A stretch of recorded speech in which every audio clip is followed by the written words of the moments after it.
Usability testing has never been easier. There are so many ways now to see real people speaking their thoughts as they use your website, mobile apps, prototypes, and more. Only just a few years ago, this was reserved for the big boys with state-of-the-art in-house user testing facilities. I can't speak highly enough for user testing, as actually observing someone using your product is irreplaceable, even if things don't go how you hoped. The goal of user testing is to get your digital product or service in front of a customer as early as possible. You then ask the participant to perform specific tasks and observe real-world usage. This could be as simple as opening a menu, or if you are designing a form, you could observe the whole flow.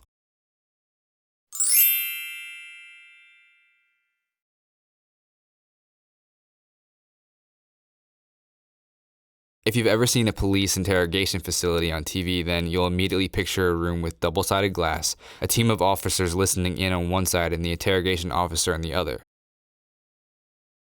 Well, most user testing facilities used to be a bit like this, apart from the fact that the room was a little nicer and the interviewee was actually allowed to leave. Luckily today, there are ways for users to perform tests from their own home, and I believe that this natural environment for the user makes for a better result. No constant worrying about what's going on behind the big glass wall.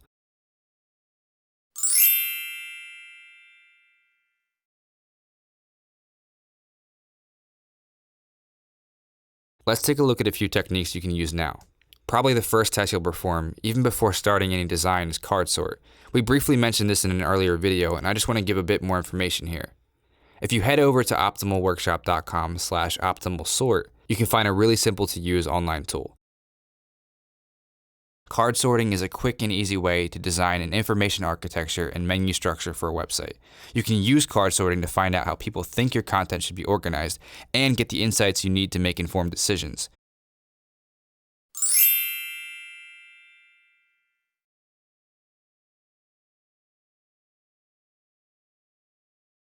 With card sorting, there are advantages to using an online tool and performing the task in person if you have the time.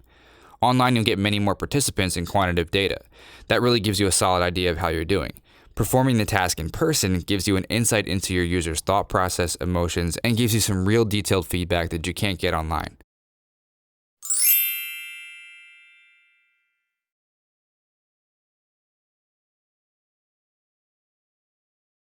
The next type of user test you may choose to use is a really quick and easy split test. Head over to usabilityhub.com/preference-test to check out this great online tool. A split test, A/B test, and preference test are all just names for the same thing, a head-to-head duel between two designs. In this test, users perform a simple vote between two options and you view the results as a percentage. This is really great if you're choosing between two logos, a couple of images, or a pair of design variations. This will just give you a lot more confidence in your choice.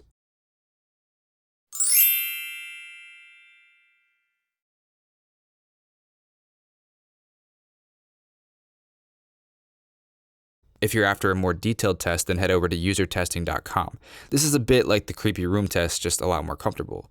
Here you can again ask participants to perform tasks, but this time you are sent a video feed. The best thing about using this website is that the results are back in 1 hour and the pricing compared to an in-house facility is a fraction of the cost. UserTesting.com has access to over 1 million testers, so finding a fit for your target demographic won't be a problem. During the design process, we always seem to think about desktop users, and sometimes we leave the mobile design a little behind. With mobile now leading desktop and tablet combined in market share worldwide, we need to be thinking mobile first. When testing any design, make sure you include both versions and even a tablet version if you have the time and budget.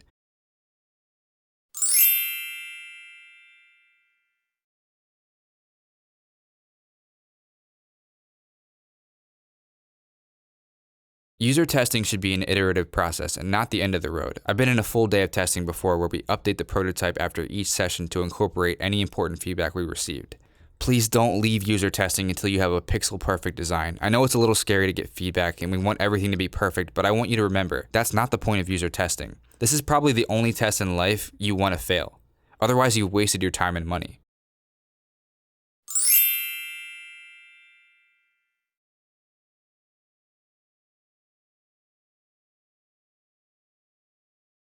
Get designs in front of users as early and as rough as possible.